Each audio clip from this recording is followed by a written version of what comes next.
Minister Usman Sonko, who he sacked, and he was eventually elected the country's parliament speaker. In a vengeful series of actions, the speaker introduced bills and passed them in efforts seen as targeting the president. Faye eventually had to seek counsel from none other than his predecessor, Macky Sall.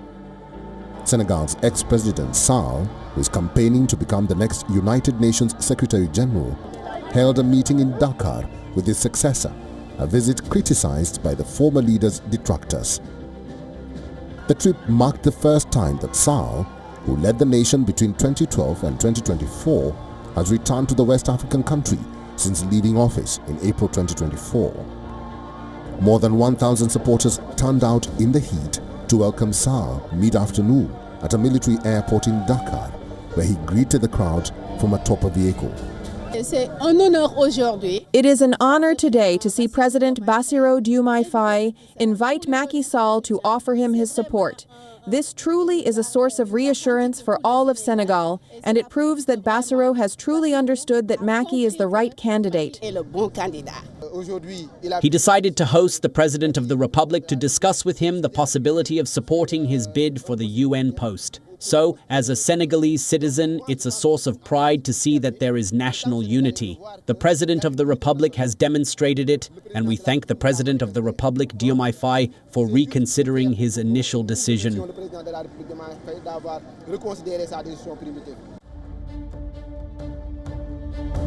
Sall stands accused by the current government of violent political repression that led to dozens of deaths during his last years in office, and of covering up unfavorable economic data. The meeting granted has sparked controversy within Faye's camp, which has been divided since he dismissed Prime Minister Sonko. Burundi, which holds the rotating African Union presidency, nominated Sall earlier this year for the UN Secretary General position. One of Faye's political advisors, Alioune Ibn Abitalib Sow, announced his resignation in protest at Sall's visit. Sall, who has lived in Morocco since leaving Senegal, had announced that he would travel to Dakar to meet with Faye. A collective denouncing the crackdown under Sall described his visit as an incident and demanded answers regarding the deaths that took place during his tenure. There is still upheaval and public resentment after Senegal's National Assembly passed a bill revising the balance of power between the country's executive and parliament, prompting the president to announce a national referendum on the matter. The bill was passed by an overwhelming majority in a tense atmosphere marked by heated exchanges, an opposition boycott, and scuffles outside the building, during which police used tear gas. The PASTEF party, led by President Bassirou Diomaye Faye's rival and former Prime Minister Usman Sonko, proposed the measure. Africa Bureau, WION, World is One.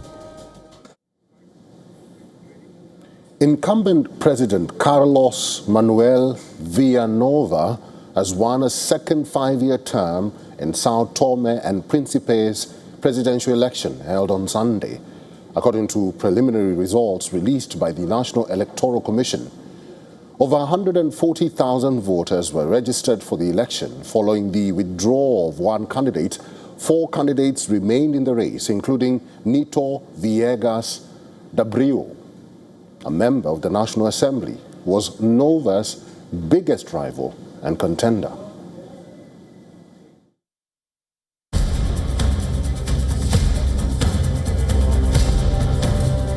Vote counting was underway this past weekend after people in the Atlantic archipelago of Sao Tome and Principe, regarded as a model of democracy in Africa, cast ballots in a presidential election. President Carlos Villanova faced off with party rival Nito Villegas Dabreu, a current member of parliament backed by former Prime Minister Patrice Trovoada, along with 2 independent candidates. National Electoral Commission voiced concern about the low turnout, saying many people had gone to polling stations without casting ballots. A former Portuguese colony in the Gulf of Guinea, the island nation of 200,000 inhabitants has a history marked by attempted coups, including one in 2022, that was promptly thwarted by the military. The scattering of islands off the coast of Western Equatorial Africa is now viewed as a model of African parliamentary democracy. The president has a largely ceremonial role, responsible for representation and the promulgation of laws, while most executive powers lie with the Prime Minister.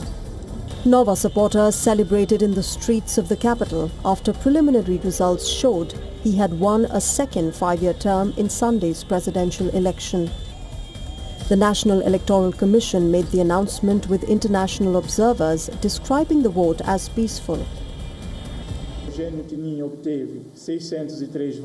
Eugenio Tiny received 603 votes, corresponding to 1.07%. Nito Abreu received 23,394 votes, corresponding to 41.42%. Miquez Juan received 892 votes, corresponding to 1.58%. Carlos Villanova received 31,596 votes, corresponding to 55.94%. I receive this mandate with humility and responsibility. First of all, I would like to thank my family, especially the First Lady, who has always been by my side. I also thank every citizen, whether known or anonymous, who exercised their right to vote, and I thank the political parties that expressed their support. Regardless of the choice they made, everyone contributed to strengthening our democracy. Villanova has faced criticism for dismissing former Prime Minister Trovoada in January 2025, a move ruled 1 year later to be contrary to the constitution. Trovoada, now head of the ADI and vying to regain the Prime Minister post in legislative polls this coming September, has thrown his support behind Villanova's rival Villegas de Abreu. Villegas de Abreu, the 43-year-old leader of the ADI group in Parliament, is promoting himself as a representative of those born after the country's independence in 1975. On the international stage, Sao Tome and Principe is a partner of the European Union and of former colonial power Portugal, whose slave and sugar trade it once served. The archipelago derives most of its revenue from agriculture, particularly the production of cocoa and coffee, as well as vanilla and pepper. However, the island nation remains heavily dependent on international aid, with a large majority of its population living below the poverty line. Africa Bureau, WION World is One. Now, a monkey with striking orange lips and a black furry coat, as you can see here, has been officially recognized as a new species in the Democratic Republic of Congo. It was first spotted back in 2008, but at the time, researchers only managed to capture a blurry photograph, leaving many questions unanswered. An international team of researchers described the monkey in their paper, a remarkable new species of colobus monkey from the Lomami National Park in the Democratic Republic of Congo, calling it Colobus congoensis, and mentioned that it is commonly known as likweli by communities living in the region. So the likweli monkey, the new species that we've identified, is a colobus monkey living high in the canopy of the Congo Basin in the Democratic Republic of the Congo. It's a remarkable monkey. It is covered in all black pelage with this orange cream border around its mouth that's just magnificent when it calls. According to the paper, the team made 114 observations between 2018 and 2022 of the rare and cryptic monkey and said it is largely restricted to high closed canopy forest and on deep clay pediments and islands of terra firma forest. The small monkey with black fur and a striking orange cream patch surrounding the mouth is found in east central DRC. The team proposed a preliminary IUCN Red List classification of endangered for the monkey based on its small range area and population size, coupled with the projected impact of increased hunting pressure and habitat conversion. And the morphology, they could find some differences in terms of the teeth, the canine, the size, all of that. And this is how we came up with all this strong evidence that this wasn't just a subspecies, but this is a species. Because just with what we had before, we couldn't tell the difference if it was a species or a subspecies. But with all this line of evidence, we feel strong enough and to prove that this is actually a species itself. The discovery marks only the 5th new monkey species identified in Africa in the last 75 years. It took them many years to identify this new species, as it is a rather shy animal and only occurs in a densely forested area, about 1,700 square kilometers in size, between 2 rivers. In 2008, researchers took a partially obscured photo of a monkey they could not identify. 10 years later, they came across it again and started studying it in earnest, using a wide range of techniques. For Likweli, we only have this tiny population, meaning if there is something wrong with this population, we can lose species easily because you don't have it anywhere except in this tiny restricted place next to the Lomami. But this is not the first primate to be identified within this conservation area in the Congo Basin. The Lesula monkey was discovered in 2012 on the west bank of the Lomami River. Africa Bureau, WION World is One.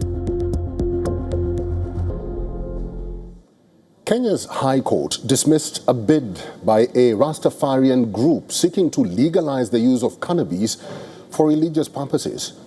There has been a continued push to legalize cannabis or weed in Kenya, with advocates arguing that its regulated cultivation and trade could create jobs, boost tax revenue, and support industrial and medicinal uses.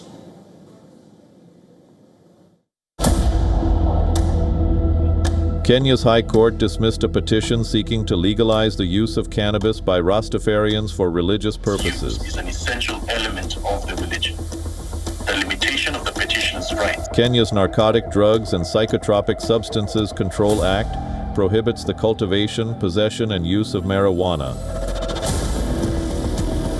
Rastafarians had petitioned the court to exempt them from the law, arguing that cannabis is central to their religious practices. The judge said, Kenya's laws do not violate Rastafarians' right to freedom of religion. However, he urged Kenyans to hold a national debate on its drug policy. It was hoped, against all hope, that that decision will free the Rastafarian Society of Kenya from the stigmatization that it has experienced over the years, from the frustration that it has also experienced over the years, and of course the frustrations that have often come with the arbitrary arrests, sometimes the illegal searches and intrusion to their privacy. So we had hoped that this will mark the end of it. Following the ruling, Rastafarians gathered at Nairobi's Freedom Corner, where they chanted, beat drums, and smoked marijuana in protest. Rastafarians argue that cannabis is a natural plant, and Ngana Njuguna, a Rastafari community elder, said that it is part of healing. He argued that even the World Health Organization has removed it from the hard drugs classification with cocaine and heroin. We are requesting for this decriminalization because it's our right, and it's a natural plant which was put there by the Almighty Creator. So yeah, it's all right, and as Rastafari, I'm very happy about it because as a Christian, I wouldn't advocate for use of marijuana in our country because it kind of affects people. It affects people's brains. It normally reacts differently to various people. Like I have someone close who has been using it, and I can say it has adversely affected him.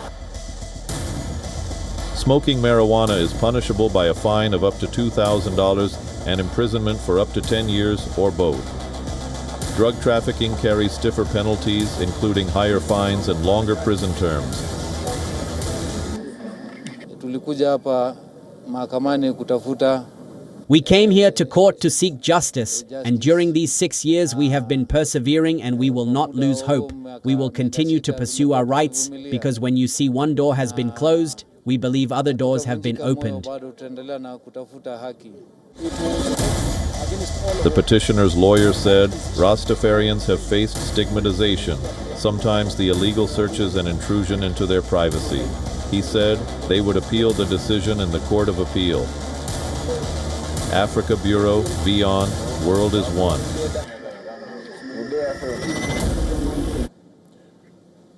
The geopolitical crisis stemming from the US-Israel war on Iran has reportedly caused a windfall of prosperity in Cairo's garbage city.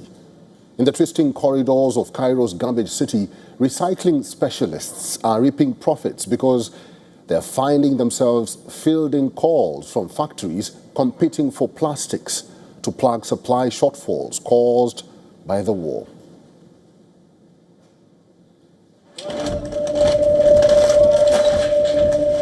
In the labyrinthine alleyways of Cairo's garbage city, recycling specialist Peter Romani finds himself fielding calls from factories, scrambling for plastic to plug supply shortfalls caused by the Iran war. The 25-year-old is among the hundreds of recyclers and manufacturers across Egypt. Benefiting from a war-driven surge in demand, ever since the United States and Iran choked off the Strait of Hormuz, a major shipping lane for the raw materials from which plastic is made. Indeed, demand has increased significantly. Initially, we were processing, say, 10 tons, but now we process 20 tons daily for factories. Some factories encountered problems with a specific type that we cannot import from abroad, especially the pure raw material.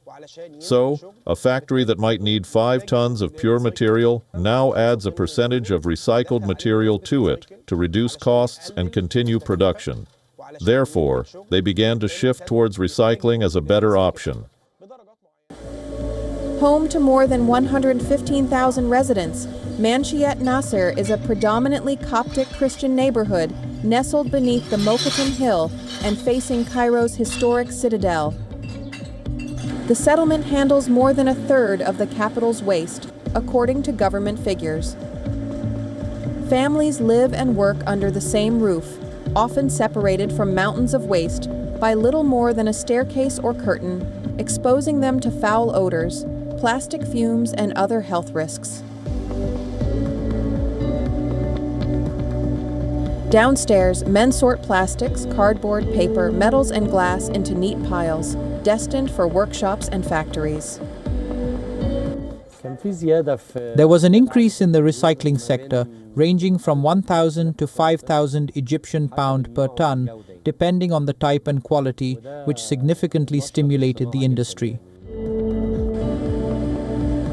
According to the pricing agency Independent Commodity Intelligence Services, the Middle East is a major global supplier of polyethylene, with around 85% of its exports passing through the strait. Egypt imports around 40% of its raw plastic materials, mainly from Gulf countries, Europe, China, and South Korea, according to the Chamber of Chemical Industries. The disruption has been good for local business all along the value chain. We were not happy with the war. We are, of course, completely against it. We advocate for peace. So, we were not happy with the war. That is the first point. The second one is that our work was improving a bit because the entire trend shifted toward the local market, toward recycling and reuse. If the recycling option were not available, what would the country do then? Despite the gains, industry figures believe the boom could fade once supply routes stabilize. Orders have already picked back up, according to both Romani and Yusuf. Africa Bureau, WION, World is One.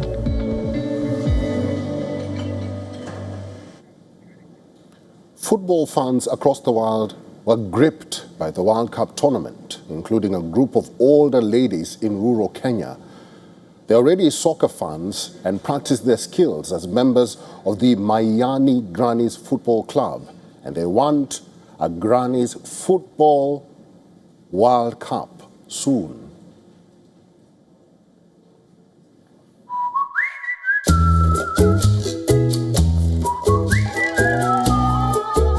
football kit is on, ready for a game.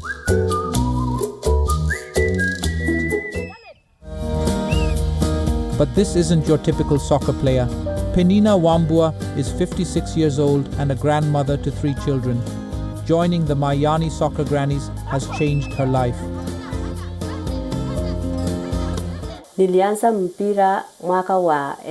I started playing football in 2026 this year. Before I started playing, I had pain all over my body. I was not feeling well because I had high blood pressure. But since I started playing soccer, I am doing well. I don't have any health problems. I can walk far, and I hope I will live longer.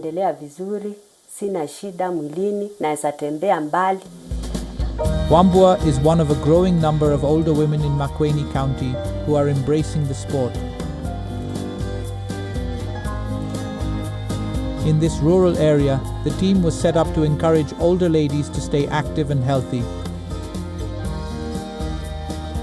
What initially began as a fitness initiative has grown into a close-knit community. We come together, we pray together, we play together, we sing, we laugh together. By the time you go home, the stress is uplifted, you're feeling good about yourself. But beyond that, now we have gone to play with other grand women in tournaments. These grandmothers range in age from 50 to 80 years old. Training sessions are held twice a week depending on upcoming matches. Inspired by watching international football tournaments, the women dream that one day they will represent their country in competitions dedicated to older women. They have joined a growing movement of elderly women playing soccer in Kenya and across Africa in general. This plays a critical role in challenging stereotypes about aging and is proof that regular exercise can transform lives regardless of age. Some of the benefits of remaining physically active with aging are improved heart health, lowering the risk of high blood pressure, diabetes, and obesity, strengthening one's muscles and bones. It also improves one's balance, flexibility, and joint movements, enabling one to perform their daily activities better without depending on others. For the Mayani Soccer Grannies, the game is not about necessarily winning. It is playing an essential role in helping older women stay healthy and socialize, while building lasting friendships that redefine aging. Africa Bureau, WION, World is One.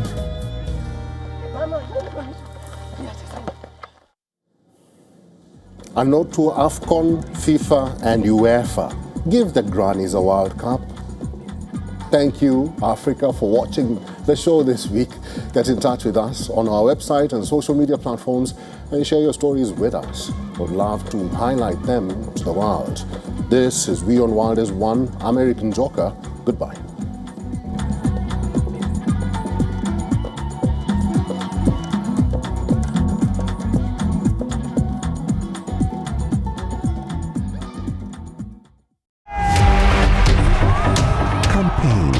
Elections, alliances, controversies, and power play. Stories that analyze global and domestic politics. A dedicated show with varied perspectives, expert take, citizens' voices, detailed ground reports, and in-depth coverage from political corridors of the world. This is Race to Power, only on WION. In this rapidly changing world, is your health keeping pace? Best practices and breakthroughs busting the hype with real insights. The timeless power of yoga and ancient healing. Good food, good mood. Small steps, big impact. Your health matters. Only on WION World is One. Because nothing matters more. In-depth coverage of global issues broken down into facts, figures, and simple words. backed with analysis from field experts who truly matter, because we believe in decoding the real picture for you. So you get a much wider and deeper understanding of stories from around the world, a 360-degree analysis. An award-winning documentary series, week after week, creating the maximum impact. Watch WION Wide Angle at these times on WION. World is One. WION, India's global voice. The channel that brings you the biggest stories from across the world through India's lens. Now available in more than 190 countries worldwide. Because we believe that the world is one.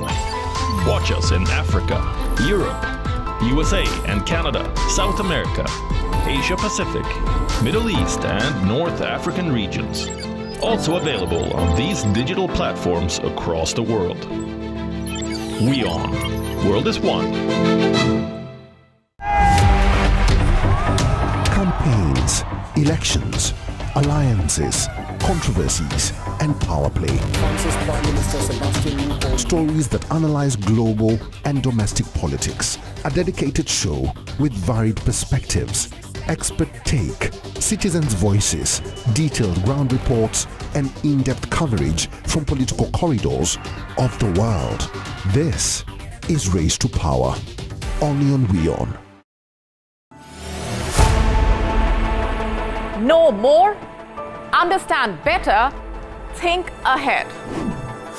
Hello and a very warm welcome. You are watching Gravitas with me, Molly Gambhir.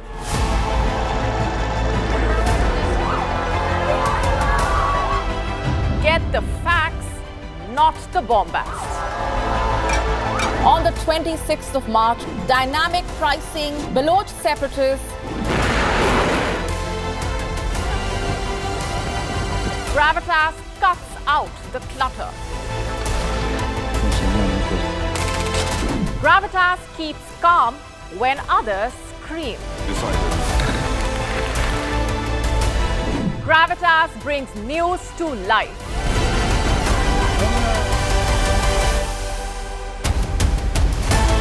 Weekdays 9 p.m. IST, 3:30 p.m. GMT. Gravitas. Seeing is believing.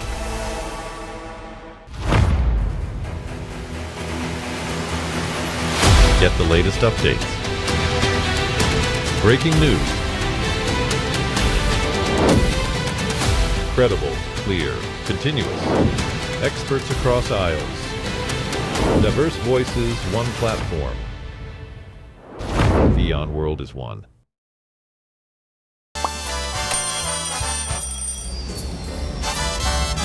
Vielleicht nur als Impulsant.